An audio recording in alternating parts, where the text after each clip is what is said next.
And the government's very fearful of losing control. You see it with the Tea Parties. You see it with the protests. You see it with the anger on the streets. If they could put a GPS thing under your car without a court order and follow you around? Yeah, it's Big Brother, and they're there, and they're watching you. When they told us why 9/11 happened, they said, oh, because they hate our freedom and liberty. Well, I guess they're fixing that, aren't they? No more freedom or liberty.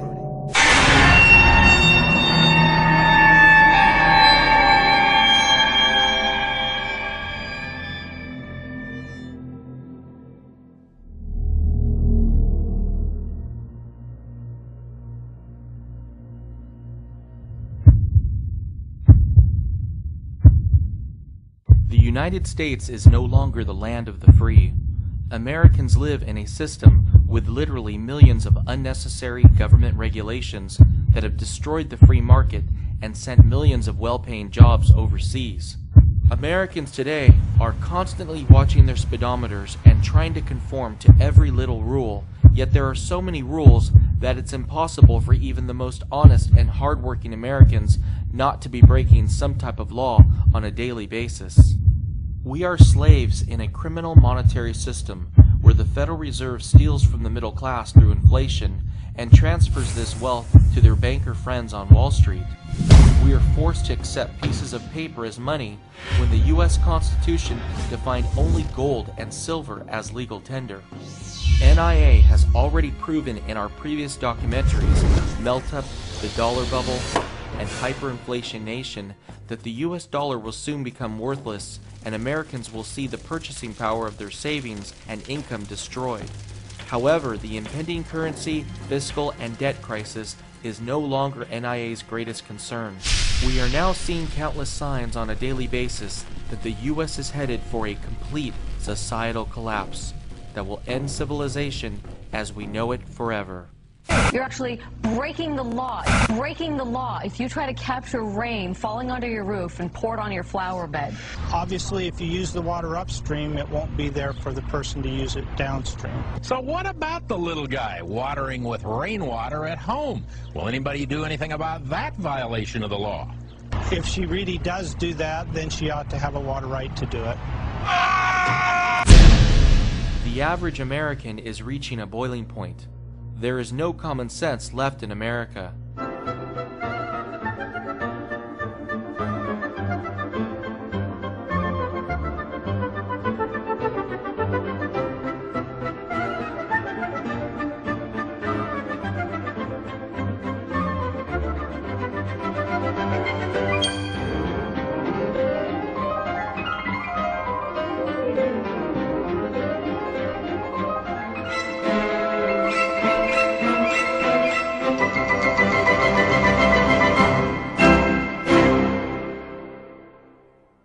NIA has received hundreds of emails from members who are over 65 years old and are being carded to buy alcohol at major retailers like Target and Walmart. One NIA member has a son in the 2nd grade who was suspended from school for 1 full year and told to await a threat assessment meeting for doodling a small rocket in his notes during class.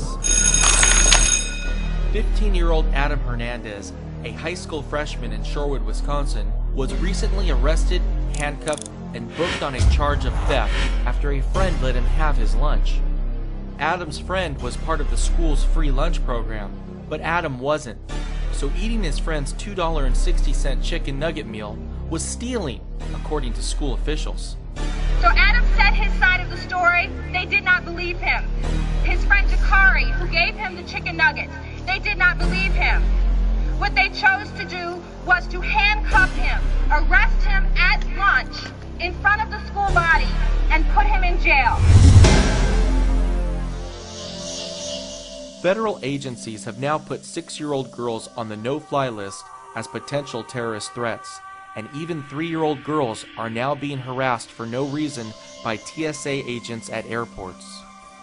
6-year-old Alyssa Thomas is like any little girl. Ta-da! She loves her dolls, and she's already excited about the 1st grade. But according to the U.S. government, you should be worried about what she's up to. Dr. Santosh Thomas was just made aware that his oldest daughter is on the list. the terror watch list that impacts travelers who could be a threat to national security. Here, a TSA employee we've decided not to show is patting down Mandy while my wife holds her. First, they tried a handheld metal detector. Mandy was not in the mood. And the TSA employee, well, in my opinion, did not know how to communicate to her. Americans can't even bring applesauce through security at an airport without getting arrested. Supervisor Atkins of the TSA inspects Nadine Hayes' blue ice chest and finds items such as yogurt, grapes, sliced cheese, milk, cottage cheese, applesauce, and soda, which were all essential food items for the hydration and health of her 93-year-old invalid wheelchair-bound mother, Eleanor. Supervisor Atkins refuses to compromise and rudely stated, "We are going to confiscate everything." With this remark, Nadine reaches for the ice chest with her mother's food. Supervisor Atkins gives up possession to Screener Teta and a tug-of-war over the ice chest begins. Nadine is very upset that she will not have her 93-year-old mother's food items, but is still going to try to make the impending flight. She then takes the now empty ice chest and gathers the rest of her belongings. Supervisor Atkins appears to find this all rather humorous, as seen by her broad smile to her colleague. Melee is finally given back her charge of Eleanor. With no assistance forthcoming, the TSA has abandoned an invalid 93-year-old woman and her caregiver. Nadine has been cuffed and has been put in an awaiting police car with no explanation as to why they are doing this to her. Things are getting so bad at our airports that if your ticket says Brad, but your ID says Bradley, there is a chance that you won't be allowed to fly without getting strip searched and interrogated by Homeland Security. Last year, the state of Missouri issued a secret report entitled The Modern Militia Movement, designed to help police identify militia members or domestic terrorists. The report labeled libertarians, and more specifically, supporters of third-party political candidates like Ron Paul, Bob Barr, and Chuck Baldwin as potentially being a domestic terrorist or members of a militia. Right after this report came out, a Ron Paul supporter who was leaving a Campaign for Liberty fundraiser in St. Louis was detained at the St. Louis airport for having Ron Paul bumper stickers on him and $4,700 in cash, which came from the sales of Ron Paul books and t-shirts at the fundraiser. Let's listen to some of the shocking audio from his encounter with TSA agents. I'm just trying to ask some questions to figure out what all this is about so I can get you on your plane. But you won't play smart, and I'm not going to play your game. How much money is it? I don't know the exact amount, sir. The card says about $4,700. $4,700? Yes, sir. Why do you have all this money? I asked her, sir, if I'm required by law to answer the question. That's my. I'm just asking you why you have $4,700. I understand. That's my question. I don't understand. Do you want to talk to DEA about it? They'll probably ask. If they can tell me if I'm required to answer the law question, I'll answer the question. I'm just asking, looking for a simple question. I just want to know why you have $4,700. That's not an unusual thing. I care if I need $50. He refused to answer any questions. He don't want to answer. So we're gonna have to take him down to the station and let DEA, FBI, and all those people talk to him. Every one of them. You're suspicious to me. You're just from your answers. That's why we're going to the station. Am I being forced to the station, or am I free to go? You will be if you don't walk out this office. Yes, you'll be going to the station. You'll be forced. Okay. That's fine. I understand. You're going to be going to the station. Now, do we have to put you in handcuffs, or will we have a problem with you walking through this no, sir. terminal? You're being detained, yes. Okay. That's fine, sir. I don't understand the law. I'm happy to go. Well, we're going to help you understand if you don't. Americans' rights and personal liberties are being trampled on. Earlier this year, when the public expressed their concerns about airports adding full body scanners that allow them to see your body fully naked, the TSA stated, "And as an additional precaution, the image won't be stored, transmitted, or printed, and deleted immediately once viewed." The TSA and other federal agencies flat out lied to the public. The U.S. Marshal Service has now admitted that over 35,000 naked images of Americans from the full body scanner used at the federal courthouse in Orlando, Florida, have been stored between the months of February and July of this year alone. NIA believes that these full body scanners are unconstitutional and violate fundamental human rights. The mainstream media has worked tirelessly to calm Americans' privacy fears by showing altered images from these scanners with blocked out genitals. The truth is, these scanners produce images that make human genitals fully visible, and a simple computer technique of inverting the image produces an image that is in full lifelike color. One of the things I've learned to hate the most is to travel on airplanes. What a humiliating experience. Everybody's guilty until proven innocent. You know, come on. You think they're going to do the same airplane trick again? How about calling this making a lot of money? It's just another way to make money, intimidate the people, and keep them in control.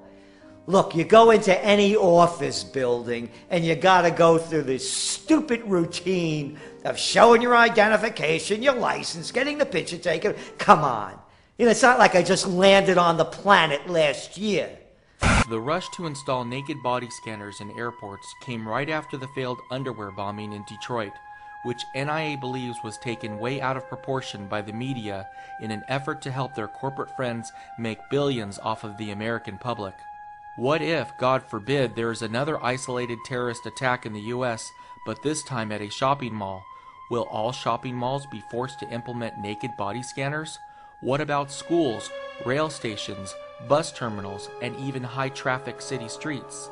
NIA believes that keeping Americans safe at home should be the primary goal of the U.S. government, but in no way should Homeland Security be used to violate Americans' privacy and constitutional rights. NIA has just learned that if you buy a new Toyota at a dealership in San Diego, the sales transaction is now videotaped in order to satisfy a requirement of Homeland Security, which they claim is to prevent the laundering of drug or terrorist money. If you are driving on a New York State highway and pay your toll with a denomination over $20, the New York State Thruway Authority collector must collect your license plate number and report you to the Department of Homeland Security. These Homeland Security measures are infringing on our rights and not making our country the slightest bit safer. The U.S. today is experiencing a merger of state and corporate power. The average small business owner in America is being squeezed by government, forcing Americans to rely on a select few corporations that have all the wealth and power. Business is booming at Vernon Hershberger's farm. I'll show you. Customers are lining up in record numbers to get their hands on his raw milk. Illegal raw milk. We should have the right to choose what types of foods and what types of drinks that we want to put into our bodies. Wednesday, state inspectors raided the farm with a search warrant. While serving the warrant, they not only put tags and tape on the coolers inside the store, they came in here where people actually get their raw milk out of a tank, and they poured a dye inside the tank.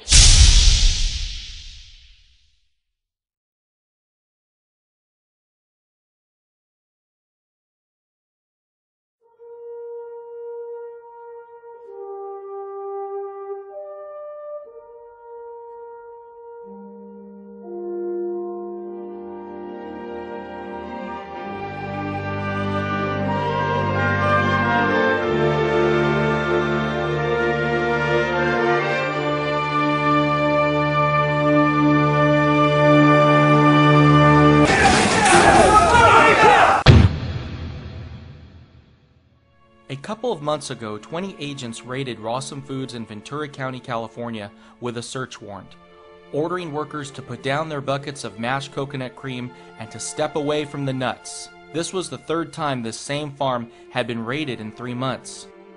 Sharon Palmer, owner of Rawsome Foods, thought she was on her way to resolving the problem over labeling of her goat cheese after the first 2 raids, but apparently not. It's pretty shocking how the police and district attorney in California have absolutely nothing better to do than harass honest, hard-working farmers who are growing and sharing natural, healthy, organic foods. As part of the raid, Sharon's 12-year-old daughter Jasmine had her computer taken and her homework lost. Jasmine still hasn't received back her computers from the 2 previous raids. All across the U.S., small organic food co-ops are being raided by police with guns drawn. Farmers are being treated no different than cocaine kingpins and are being charged with such things as illegally selling raw milk. These food co-ops are guilty of nothing other than sharing healthy food with people in their local communities. However, they are obviously a threat to the large agricultural corporations that pay off our elected representatives in Washington. Americans need to speak out now to help protect small farmers from the FDA and other government agencies that have been hijacked by the greedy and destructive billion-dollar agricultural giants.